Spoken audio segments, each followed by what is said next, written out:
Are you thinking about a European adventure in December? In this week's episode, Doug and I share what it's really like, from Christmas markets and overnight ferry rides to fascinating museums and Budapest's famous ruin bars, based on our own 3-week trip through Berlin, Stockholm, Helsinki, Krakow and Budapest. We'll give you practical tips to help you plan smarter and travel easier for your own Europe and winter adventure. Welcome to the Global Travel Planning Podcast. Your host is founder of the Global Travel Planning website, Tracy Collins. Each week, Tracy is joined by expert guests as she takes you on a journey to destinations around the world, sharing travel inspiration, itinerary ideas, and practical tips to help you plan your next adventure. Join us as we explore everywhere from bustling cities to remote landscapes, uncover cultural treasures, and discover the best ways to make your travel dreams a reality.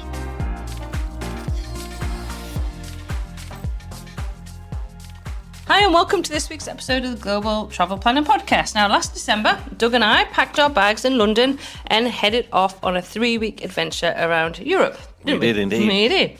Now, we mixed it up with trains, planes and even a ferry as we made our way to Berlin, Stockholm, Helsinki, Krakow and Budapest before coming back to Edinburgh for New Year. Now, in this episode, we're going to take you along for the ride and we're going to share some of our favourite moments. Oh, yes.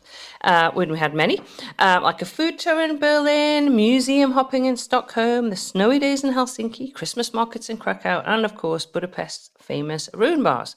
Now we're going to chat about what went smoothly, what we might do differently next time, and the practical tips we picked up along the way. Yeah. And because this isn't our first time travelling to Europe and winter, we've done that. Most definitely not. No. We've done it plenty of times Many before. We're also going to draw on our wider experience, just give you advice that will really help if you're planning a cold season trip of your own around Europe. Yeah.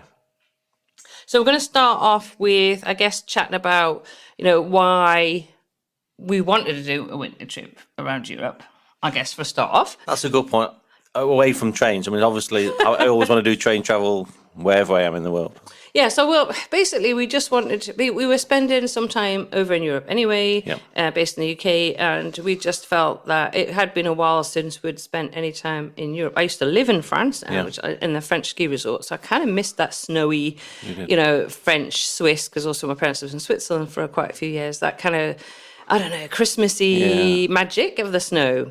Yeah. So I guess that was the discussion, wasn't it? That was a good start. And also I was pestering you because I wanted to take the Eurostar from St Pancras to Amsterdam Central Station after it reopened. That's right. Or so reopening. That was another reason. And of course, the other reason, and a major factor for me, was I actually wanted to go and experience the Christmas markets in Germany, which were amazing. I have to say, were really, really amazing. So if you're thinking about going to Europe and Christmas markets, I have to say Germany just does them so well. Oh, yes. So well.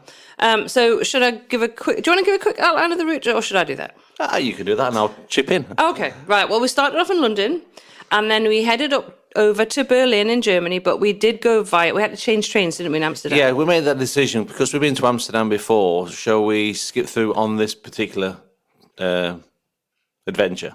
So we should just a few hours there, really. Yeah, just enough time. We did try out leaving our luggage in the left luggage because we thought that would be important, just in case, if you're planning to do this sort of trip and you're thinking, I've got luggage, but I want to leave stuff.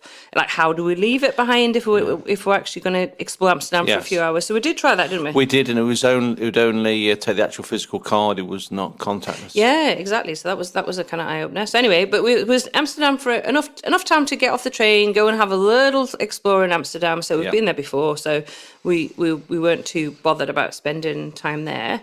But so then we headed off to Berlin, and then we had a few days in Berlin, and we then flew. So that was train. So I should say London to Amsterdam, Berlin was train. Yep. Then we flew to Stockholm. We did, and that was fun. I enjoyed that. Yeah, I actually wanted to do it by train, but it was going to take us too long, wasn't it? Yeah, too long via Hamburg. It's going to take too long. And we did actually have a day we needed to be back by. Yes. So we had to sort of make the best fit, as everyone does for any adventure. Yeah, so again, we had to kind of, and I guess it'll be the same if you're planning the trip. There's going to be things that you'll have to cut and things that, because you'll figure out what it is that you want to do. That's right. And so one of the actual, I should mention this as well, actually, is that one of the things we want to do is go to some countries in Europe that we haven't been to, because we actually have been to, I would say, most countries in Europe, but we hadn't been to Finland and we hadn't been to Poland. That's correct. So they were included in the trip because that was something that were new destinations for us. But anyway, so we flew to Stockholm. We did. Spent a few days in Stockholm. Then we took the ferry, which was, I just loved it. Anyway, we took the ferry, overnight ferry to... Doug was being brave because he's not particularly a big fan of sea travel. No, you don't like boats at all. So, but we took an overnight ferry to... Helsinki in Finland, yeah. Then from there we had to fly again. So we flew to... Warsaw. Yeah. Because the flight to Warsaw was a fraction of the cost of the flight to Krakow. That's right. So we were heading to Krakow, but because the flights were so expensive, we flew to Warsaw and then took the train to Krakow. Yeah, pretty quick train journey. Which was pretty good, yeah. And then from Krakow, we'd taken the train again. We took the train to Budapest. We did. Where we spent Christmas before we flew to Edinburgh just before New Year. So that was kind of so we had a bit of it was a really kind of planes, trains and a ferry. We can't say planes, trains and automobiles. It was planes, trains and a ferry. So that was kind of the trip. Because it was plane, trains and trams as well. Well, we did take trams, absolutely local transport. So the overall trip was from the 9th of December to the 29th of December in 2024. So those are the dates that we went. Yep. So obviously the festive season in Europe. So a lot of fun. And we did go to a lot of Christmas markets, which was kind of part of what we wanted to do. So should we go through the highlights and our favourites? Because we could go through each destination, but I think that may be something that we do in further podcasts, so we can go a bit more in depth and a bit more detail about the different destinations. And we've already had some actual specialists on to talk about Berlin. Kate from my Germany vacation has been on to talk about Berlin and about Christmas markets. So we do try to get the destination specialists to come on and give you that deeper knowledge, but also we want to reflect on our own experiences traveling. So I guess favorite city experience. So I guess we could talk about each city for this one, maybe. Yeah, can I say all of them? All of your favorite ones? Yeah, they're all favorite. I really enjoyed Stockholm. I mean, there's a double reason for visiting there to go and see a friend of mine. But I did enjoy that. I like the feel of being in Stockholm at Christmas time. It was nice. Yeah, I enjoyed it. I must say I did enjoy Stockholm as well. And there were some museums that we enjoyed in Stockholm as well. So we went to Skansen, which is, I guess it shows what it was like to live in Stockholm and Sweden. Yeah.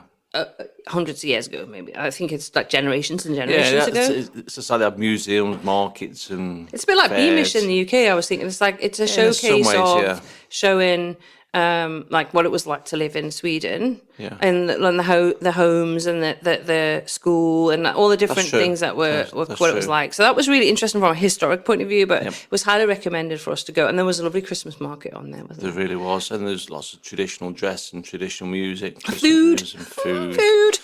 Some fantastic food. I can't even remember the names of things, but we tried things. Well, we'll share photos in the show notes of the stuff that we saw. We also took a lot of videos, so I feel we'll get YouTube videos up of this as well. So I guess Sweden was fantastic. Stockholm was fantastic. It was very, very special. If we kind of rewind a bit, because we missed out Berlin. We did. And Berlin, we did a fantastic food tour. Now, I always recommend doing this in the first couple of days when you're in a destination, because usually the guides will not only show you the best places to eat, but they'll give you loads of tips. Quite often they'll share their knowledge of other restaurants and other places. You learn about the best foods. Yeah, you really do. Different things, sometimes off the beaten track as well, places you'd never find on your own. Absolutely, and also it's often supporting local as well. They're working with local restaurants. So it was really good. We did a secret Berlin walking tour, and we also not only did we learn about the food and try the food, but also learn about the history, and I think that's also really important. And I know we've done a lot of food tours. We did a lot of food tours when we're this year actually in Spain. We've done a lot in London. And you learn. You do in Paris. We've done. I'm trying to think of Rome. I've done food tours everywhere, and it's just a fantastic way to learn about the culture. Yeah. And the history. You really do experience it through food. So I'd highly recommend that. And we met lots of people on that tour that always do food tours, don't they? We did. Yeah. That's right. We were comparing notes of various locations we shared in common. Yeah, so that was really good. So I guess that for Berlin, but the Christmas markets, I can't Germany just does Christmas markets so well. They genuinely do. They really do. Lovely atmosphere, great atmosphere, party atmosphere. Yes, they get very busy, but the food is just... Food is fantastic. The things you can buy are fantastic. Genuinely, if you look for the beautiful wooden locally made products, beautiful things that you can buy. As you say, the food was fantastic. We had this cherry kirsch crepe, didn't we? That sticks out, doesn't it? We still remember it. It was so good. With chocolate. Was it with Nutella? I have a feeling it was with Nutella. We tried to record it because it was so cold. Both of our glasses were sticking up.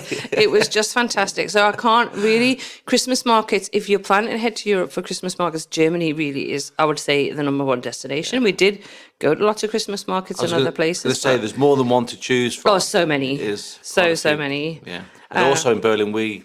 went to an ice bar as well, didn't we? We did, yeah. It's the first time I tried an ice bar, which was interesting. Yeah. Guess what? The cold. Yeah, absolutely. Surprise. Then Helsinki, I guess the highlight was just the snow. It snowed when we were in Helsinki. It was so cold. It was so Christmassy. Well, yeah, and you know really what? I did have to stop myself getting on a train and going up to the Arctic Circle to see Santa. You did. Yeah, and so that is definitely on my have to go to Finland longer next time and to do that. So, and that is very popular. I know a lot of people fly into Helsinki and then fly up to the north of Finland to go and see Santa. And honestly, I don't care how old you are. I would want to do that. You next still time. believe in Santa, don't you? Yeah, I do. I do. Now, Poland, we stayed in Krakow, which is very famous for its Christmas markets. Christmas markets, very nice. Not going to complain about them. Really good. Food was good. We did a couple of day trips. We went to Auschwitz, which I will say it was incredibly difficult. I would say if you are planning to visit Auschwitz, you do not plan anything else that day. I found it very difficult for the rest of the week, just to cope with it. Emotionally demanding. Yeah, it's very difficult. So that was difficult, but I would say if you are going to be in Krakow, it's go and visit. Yeah, we did a day tour as well around Krakow itself. Yes, we did, and we also went out to Zakopane, which is a very popular kind of winter resort in the mountains. Yes. Loved that. We really enjoyed that experience, didn't we? Yeah, it was just really, again, it was very festive. I'm not sure the food we had some food. I think it's very touristy. So it was probably quite expensive, the food that we had. We had to end up having a pork knuckle, didn't we? It was huge. Yeah. I think it was a Bavarian restaurant. Yeah, but Zakopane itself was amazing. The experience was really good. Would recommend taking a day trip. Now, the day trips especially in December, I guess all time of year, but in December, a lot of people are going to Krakow for the Christmas market. So day trips get booked up very, very quickly. So I made sure, as soon as I knew dates, I booked those. True. And that's a good tip. Also on that Zakopane one, there was, at the end of the day, was the water. Oh, yes. Well. So imagine how freezing cold it is outside and went in this hot, steamy water park. It was huge. Yeah, it was, but it was fantastic. It was really, really cold, obviously, really cold, but in this hot spa outside. Oh. Fantastic. Again, very, very popular. And we did do that day trip on a Saturday, so it was busier than I reckon it would have been in the week, obviously. Yeah. But yeah, that was fabulous. So definitely add that to us. We didn't actually, when we went on to Budapest, we didn't do any of the spas in thermal spas in Budapest, but I would do that next time. But at least we did that in Zakopane, so that was something. And then Budapest. Now, we've been to Budapest before. We have. Quite a few years ago. So we did spend Christmas in Budapest. So obviously things were shut, things were closed. That was a bit more challenging. I will talk about that in a bit. But we did enjoy a boat ride down the Danube. That was really nice. Yeah. I will say one thing about the accommodation, because we're going to be spending Christmas there. We took a mixture of hotels throughout the trip, didn't we? But we did book a nice one for the Christmas. Yes, Christmas in Budapest Day. I did. I made sure I got a nice hotel with a pool. Yes. So that we could kind of relax and enjoy that. I think where we kind of slipped up with Budapest was food and restaurants, but I will talk about that in a bit. Best surprise. I have to say the thing that I didn't expect to love, but absolutely loved, was the ferry from Stockholm to Helsinki. Yeah, I was, like I said, full of trepidation because I get very seasick. Anybody who knows me will know that is true. But I didn't on this one. It was a huge ship, booked in advance, but the layout inside was not what I expected. It was like a cruise ship, apparently. Neither of us have been on cruises, so I'll say that. Doug and I have not taken a cruise, so we don't know. But We were told it was like a cruise ship. So it's like a cruise ship. So you go and you've got like a whole open central section with different... Like a street with restaurants and shops. Yeah, and all the rooms sort of look down on that main street. Yeah, that's a good way of describing it. Yeah. So, I mean, obviously, if you've taken lots of cruises, you're probably going to be going, that's what it's like on a cruise. But we haven't taken cruises. It's something that we may take in the future, but there's lots of kind of debates about them. So one thing I liked about that, as soon as you board the ship, there's a massive Christmas tree right in front of... and Santa. Think, that's quite Christmassy. Yeah, it was actually really festive. They had Christmas music on. They had a Santa. I mean, it was great. We took a lot of video of that as well, and that was really easy. So honestly, if you're going to go to Stockholm and you're thinking, I want to pop over to Helsinki, well, just take the ferry. Honestly, it was really easy. It wasn't massively expensive. No, good deal. I shopped around. There's a bit of difference in prices, various companies. I think I went through a company called A Ferry, which worked out to be the best deal. Yeah, and we had a 2-berth cabin to ourselves, bathroom. It was really nice. Honestly, it was really, really good. I enjoyed that. So again, we've got some videos and photos of that, so I will share that. And we hope you'll get this stuff on YouTube as well, so we can show you what we're talking about, because we know that helps. Whilst we're mentioning the ferry, probably a good time to mention, a good tip for travelling around multiple locations like that is to travel quite light, because in that berth on the ship there wasn't a lot of room. I mean, we were fine because we were travelling relatively light, weren't we? And I think that's something we'll talk about with practical tips and advice, because that is really important consideration. But I think, for highlights and favourites, was there a standout accommodation or any meals that you kind of think, oh wow, I want to have that again? Obviously, we've talked about the crepe. I was just going to say it's individual moments. A friend made some cooked some elk when I was there. Yeah, stew in Stockholm. I've never had that before. That was special because obviously homemade as well. I won't mention the lady's name because she's very shy, but thank you very much. Yeah, and then definitely the crepe was another highlight. And I'm trying to think what other meals we had that I would absolutely go back and try again. Well, next door to the Room Bar in Budapest, we tried some sort of street food.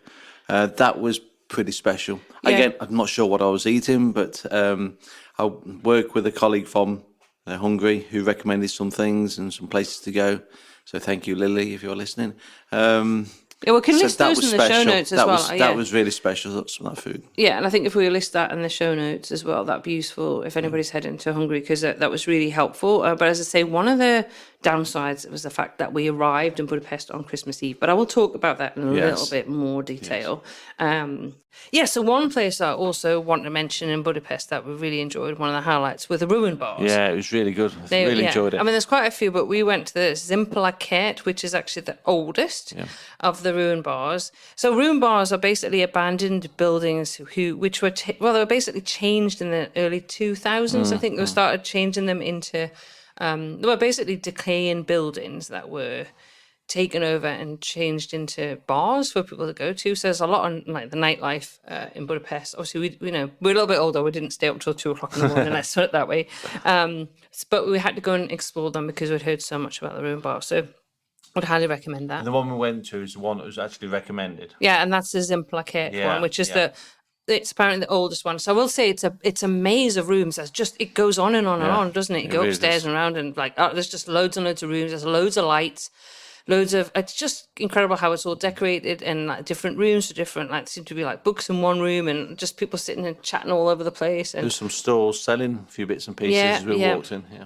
So loads of stuff. Just one thing to say is that a lot of it's open air, so make sure you wrap up because you will get cold if you don't. So they're mainly found in the former Jewish quarter of Budapest, but honestly, get yourself to a room. But we went in the evening, but I think that open sort of later on afternoon. I'm not sure about that, but the actual times. But I know they open until like 4:00 in the morning or something. But they do have markets and things that go on as well at some of them. So so highly recommend going to a ruin bar in Budapest because it's totally unique. It's the only place that you find them. So worth going to. Definitely. So those were some of the highlights, and I guess that doesn't really matter where you're going to be traveling in Europe in winter. I guess when you choose your destinations, again, it's thinking the practicality of like how you're going to get around, and that sort of thing. So we did spend a bit of time working out how much we could do in the 3 weeks that we had, to include the destinations that we wanted to. We did do this quite fast, and I know that is part of our travel at the moment, that we're doing a lot of research, and so we're doing a lot of travel quite quickly so that we can get the bit more information and experience to share. Obviously, we would recommend, if you can do it, probably spend a little bit longer in places than we did. Yes. So that would be one thing that I would say. But let's talk about practical things like the logistics, weather, things like, things that you've got to think about. Like, in fact, it's not very daylight. There's not much daylight, is there, that time of year? That's true, yes. The journey times, I mean, in middle of winter, they can be impacted by the weather. One of the flights we took was an hour or so late. It can happen. Trains, you just got to be that little bit of flexibility. But all the train journeys we did between places was one single train. So we're not having any connections. Well, apart from Amsterdam, we did have to change Amsterdam to Berlin. What we were, because that was the first train we were catching, and the Eurostar is pretty reliable. Yeah. So that's what we still had about 3 or 4 hours in. About 3 hours, I think, in Amsterdam. Yeah, we give ourselves that's true. If you're having connections, give yourself plenty of time for those connections. I think that's important. But yes, the other journeys that we took were kind of direct. Like Warsaw to Krakow was a direct.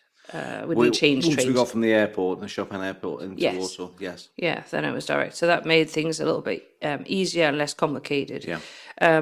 We had no problems booking things. I reckon I booked things in October. Yep. And things were getting booked up, particularly actually the hotels over Christmas. Yeah. That was a big, because we needed to work it out. And we've had the same, we've been doing consults for our UK travel planner website and podcast recently. And we've actually said to people who are planning to go over Christmas, we've said this over the last month or so, the last couple of months, book your accommodation and where you're going to eat. Yeah, most definitely Christmas Day meals. So you don't get caught out, because we got caught out. So, sometimes we can make mistakes as well. So think about things like your transportation now. Think about as well, if you're taking some of the more budget airline flights, about what your luggage allowance is. And also, so I'm going to say this because I tend to buy things. And are you going to go to some of those Christmas markets and you're going to want to buy some of that stuff? It's hard to avoid. Yeah, exactly. So when you pack to leave initially, make sure that you don't use your full luggage allowance, because believe me, then you're going to struggle to put your bits and bobs in that you buy. So we took between us we had a backpack each, which was 7 kilograms. Right. And then we had one suitcase, one small, and we're talking small, pull-along suitcase. Now, it was expandable, which helped. But again, the luggage allowance that we booked, I think the limit was 15 kilograms. I think I had to up it on one of them. So we had to check that, because some of those airlines are very strict. That's it. And we often hear people will say, oh, you just take hand luggage, just take hand luggage, just take hand luggage. That's all you need. Just carry on. Seriously, in Europe, I would not be advising that, because 7 kilograms, they are strict. I've seen people have to take things out of the luggage. I've seen people have to chuck stuff away. Well, we did. And you can wear 17 jumpers and 17 pairs of trousers or whatever. But we saw that in one of those flights as well, because the bag was slightly too wide. They will make you put it into this thing that will check the width and height and depth of your bag. So if you're confident that you can fit everything that you're going to need for 3 weeks on a winter trip or any time of year into 7 kgs for the entire trip, then go for it.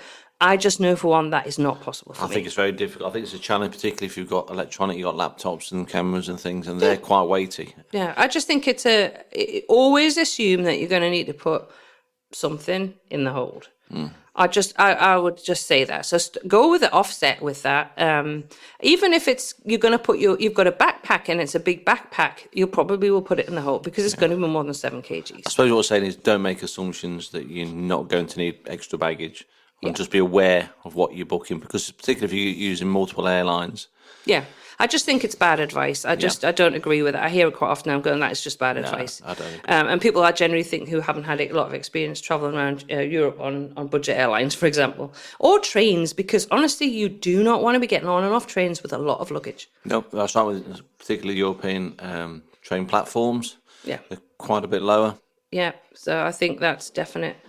Okay, so the other thing I want to talk about is accommodation. So one thing we'd also recommend is that you really look at where your accommodation is, that it's close to public transport. Especially, think that if you're there at Christmas, there may not be any Uber. There may not be any trams running. So either you're going to be walking a long way, or, it's just not worth it. So we always always make sure that the accommodation is close to the public transport. That's right, yeah. So we did that in all of the locations that we stayed in. Not necessarily the centre. I mean, in Berlin, we stayed slightly. We didn't stay near the train station, which we have done in the past. It was an S-Bahn or U-Bahn. Yeah, so it was easy to get to. But I made sure I'd researched all of that beforehand. Stockholm, we were staying with a friend, so that was really easy. So she gave us the directions to get a bus, so we got a bus to her. Helsinki, obviously, we got off the boat. So then we accommodation. We got a tram to the accommodation. In Warsaw, again, it was a tram to get to the accommodation, which is fairly easy. In Budapest, again, a tram straight to the hotel. But again, working out. Obviously, we're there over Christmas, so there was no trams running for a couple of days. So then you've got to think, are things within walking distance? So that's something to consider. Now, one thing that I messed up on was, not accommodation, was food. Because we were going to be at the hotel over Christmas Day and Boxing Day, we kind of had, what I hadn't done was look at the hotel menu, and it didn't really resonate with us. So what I did was book, and it was quite last minute, booked quite a well-known hotel in Budapest for Christmas lunch. But again, I messed up because I'd left it until late, and it said service was from 12 till 3, and I booked 12 till 3:30, and I booked a table for 2:30.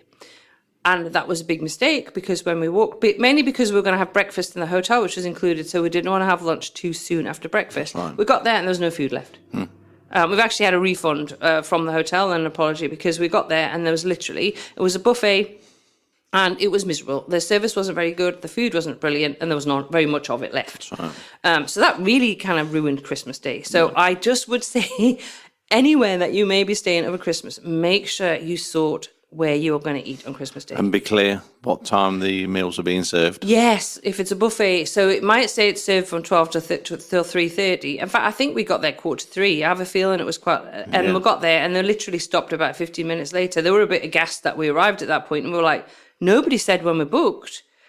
I just assumed service would continue, there'd be continue to be food out, and they were like, no, there's no food. And I was like, oh, that's fantastic.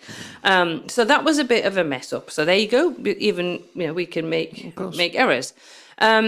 Breakfast, we try to make sure it's included in the hotel. Where possible, yeah.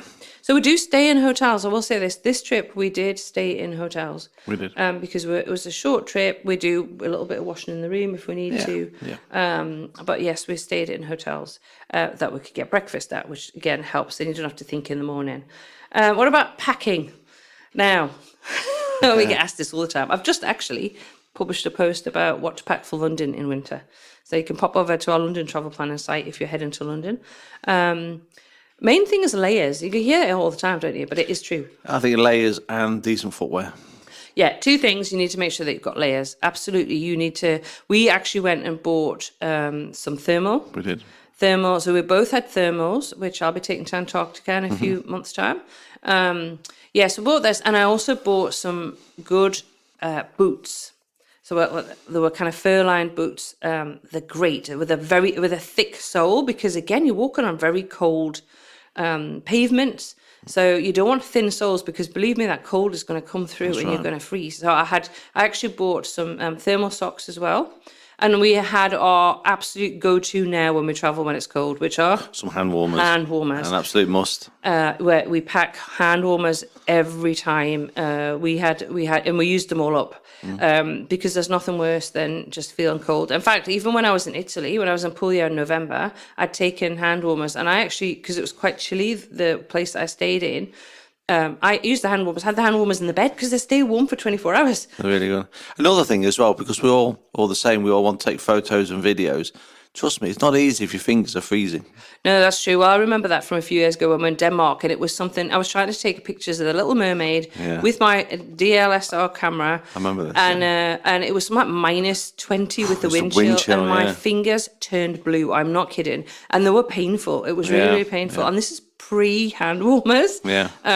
But now, honestly, and we got caught out when we were in South Korea. Oh, that's right. A year and a half ago, and we were very lucky that we met a beautiful mum and daughter from Singapore who had hand warmers and kind of donated. Gave us a couple for that day because honestly it was so cold. So if you're going somewhere cold, we highly recommend that you get yourself some hand warmers, get some thermals, make sure that you've got a good hat. Oh, keep the heat particularly if in. you've got no hair. Yeah, well, I have hair and I still like to have a good hair. Now, I remember, again, actually, Denmark seems to be coming up again. Copenhagen, was it? Yes, it was. No, it wasn't. It was Norway and Bergen. We stayed in Bergen. Yeah. And again, winter, and it was the wind chill. And I ended up having to buy a hat with... it was a fur hat, but that covered my ears with fur. As well. And I'm actually taking similar hat. I bought another one a few years ago when we were in Orkney, when again it was very, very cold, and it was in May. I was going to say that should have been warmer then. But again, make sure you've got something to cover your ears. I mean, I'm prone to ear infections, so that's something that I highly recommend that you consider. Yeah. So very important, those sort of things. Footwear's like I've mentioned before, that you check that things have got grip. I mean, when we were in Helsinki, it was fairly sheet ice on the pavement, wasn't it? It really was, yes. And so, not everything is gritted. So make sure that you have shoes, footwear and shoes that will give you that grip. I'd also highly recommend as well, if you're going to do it, make sure you've got travel insurance. Seriously, it's very easy to slip and fall on these pavements. Yes. And it's even when they are gritted, it's just on the ice. Yeah, it's the risk factor. Yeah. So we never travel without travel insurance. But make sure that you have cover for that, because you don't want to fall over, break your leg, and then the expense that's going to cost. That'll be crazy. I really would recommend that. Again, when you're thinking about your travel allowance, layers are the key. So I bought, actually Uniqlo do a really good, like little polo, and they're very, very thin, but keep you warm. And I've bought quite a few of those, and I wore those as kind of the first layer, and then a long sleeve top over that, and then a jumper. And then we've got a coat, which is like 5-in-1 coat that we bought in Australia, which has got like a body warmer, and then it's got the outer layer, which is water proof or water resistant. So consider that. It snowed a lot when we were in Helsinki. It really did. Blizzard. So we did need it. Yeah, and there's nothing more miserable than you're wandering around, you're freezing cold. Yeah, not at all. I mean, you did try some sort of winter punches, didn't you, to try? Yeah, that's true. Warm you up, absolutely. Some grog. Yes, absolutely. Now, festive season, if you're traveling over the festive season in Europe, that's going to come with things to consider. So, obviously, over Christmas Day, Boxing Day, most things are shut. So don't expect. So make sure that you plan what you are going to do on those 2 days. Like we had the pool, meals. Which was nice. Meals, definitely plan. We headed, and when we arrived in Budapest again, we headed straight to the supermarket. But you know what? We made the mistake of not stocking up enough, because the hotel we were in had a kitchen. We had our own little kitchen in the room, but we didn't buy enough food. And then, of course, it was shut for the next 2 days. So that was our mistake. We lived off cheese and packets of crisps, I think, and some chocolate for a few days. So just plan that out. And then there were a few takeaways. I think on Boxing Day we managed to get pizza or something. Yes, I walked out. I think you did. Yeah. So things like that. Markets are not going to be open over the Christmas as well. So just check the timings of markets that you want to go to when they actually will close. A lot of them will go to Christmas Eve, but just check the timings. Yeah, that's right. I think that's important. And again, as I say, you're going to buy things. Believe me, you're going to buy things. In fact, we bought all the festive little decorations and hung them up in the room. We did, didn't we? That's right. Yeah.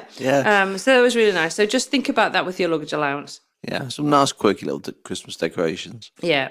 So I think that just the pre-booking, making sure that you know what is open and what isn't open is important.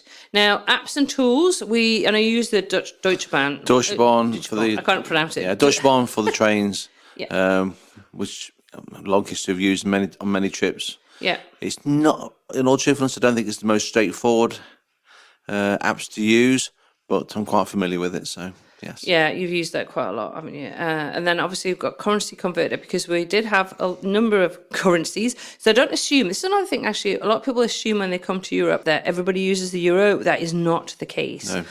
In fact, yes, when in Amsterdam they use euros. Germany uses euros. And Finland uses euros. But Poland, Hungary and Sweden don't. No, they don't. So you've got to consider that. So now we have a Wise app on our phone, so we have different currencies on that. So it was easy to pay. I think we had some cash, but only in euros, from what I remember. Yeah, but we had that from previous trips. It wasn't planned to take yours with us. Yeah, we didn't had change them. anything. We just happened to have it on it. And honestly, I know we kind of recommend having a little bit of cash because you never know if the machines are going to go down. But it's actually getting to the point where it's rarer and rarer and rarer to use it. That's right. It's more just when the terminal goes down that you need it. Yeah, even in the markets around Berlin, that's all card. Oh, everything was card. I don't think we ever, and a lot of them will say no cash. They don't want cash. I think maybe there was one or two, maybe they wanted cash, but it's just so rare these days that we didn't. So, yeah. One little tip about currency and cash and paying for things.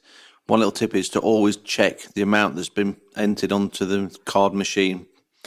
Yeah, that's important because quite often you'll go to tap and you don't actually see the amount because they're holding the machine up so you can't see it. And we recommend always, and if you can't, just say, can you just put it down so I can see? Yep. 99% of the time, I'm sure there's absolutely no issue. But you know what? I don't want to tap my card and find there's an extra zero at the end of that. And I have heard that's happened to people. So I always ask to look before you tap because it's just so easy to just tap and walk away and you've paid for it. But, and then you don't. If you find yourself walking away, you can always just say, oh, actually, can I have a receipt, please? Yeah, so but that's a good. A lot of places won't give you a receipt. No, they won't. But I'll just make sure it's a backup if possible. Yeah, I use Google Translate all the time because much as I would love to speak every language in Europe, I don't, and don't always assume that people are going to be able to speak English either, because there are some places that English won't be as widely spoken as we would imagine. Again, learn a few words. Doug's always better at this than I am. I used to be the one that was good at languages and fluent in French, and now Doug always learns hello, thank you. I try and learn please and thank you. Yeah. Good morning. Yeah. Another apps that I know you used the transport app in Stockholm. We used that quite a lot, didn't we? Yeah, well, the transport apps, so I think are always good if you're buying tram tickets and bus tickets. Yeah. Yeah, makes it easier. Yeah, so I would say those are the main apps that we use. I do like Google Translate. I have a thing about going into supermarkets when I travel. So I find it really useful to use the Google Translate to look at what actually it is that I'm buying to eat. Yeah. So you can have a look at the cans and the different foods, and it's like, okay, this is this or this is that, before you decide you want to buy it. We use that a lot. We've used that a lot over the last few years. So Google Translate is amazing now that you can got that visual thing. I'll give one little secret. It's one thing we do actually enjoy doing, going in supermarkets and having a look at local foods, don't we? Oh, we do. I always think it's absolutely fascinating. It's so much fun. Now, is there anything we would do differently if we planned this better? Now, bearing in mind, Doug and I have travelled extensively around Europe by train in winter. And I think the one thing that caught me out was that a couple of days over Christmas is not planning the Christmas Day meal better. So that, for me, that would be the absolute thing that I would make sure if I was planning it, that I'd be 100% sure that we were happy about where we're going to eat, and I would double check the time that I booked. Yeah. That was the thing. I don't know if that would be anything that you would change. More trains. More trains, less boats.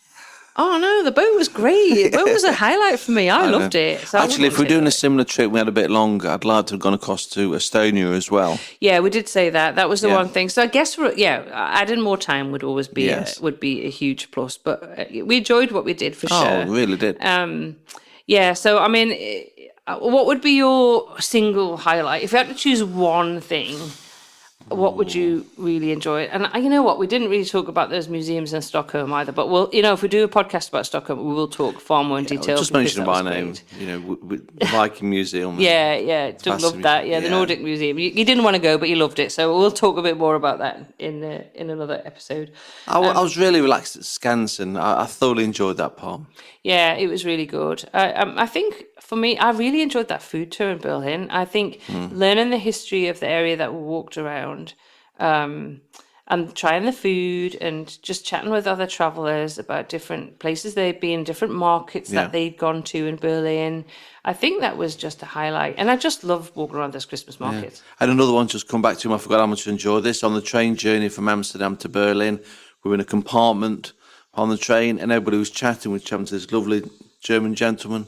Yeah, it was really good to talk to people. Yeah. And that's what's really nice about train journeys is you get to meet people and chat with people. And that's really good. Right, we always end the podcast with our one tip for anyone planning to do whatever it is that we've talked about. So obviously this podcast is talking about planning a trip to Europe in December. So this has got to be our one tip. If you are planning a trip to Europe in December, what would you say, Doug?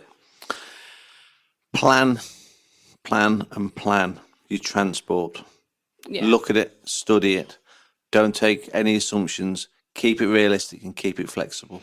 Yeah, I like that. And mine would be to take hand warmers and to make sure that your footwear is good enough that you're not going to slip and hurt yourself. So obviously, I would say travel insurance is a given anyway. But honestly, you need to make sure that you have got. There's nothing. It gets very slippery. I can't stress that enough. And I get a bit worried when I'm walking on these pavements. They're literally sheet ice. That's right. So yeah, and it gets cold enough. Obviously, that everything freezes. So it might snow and be beautiful, but underneath you might have the ice. So don't take that for granted. So I think that's probably it for this week's episode. So that's episode 76. I can't believe it. Wow. Can you? And it was so exciting to chat about our trip around Europe last year.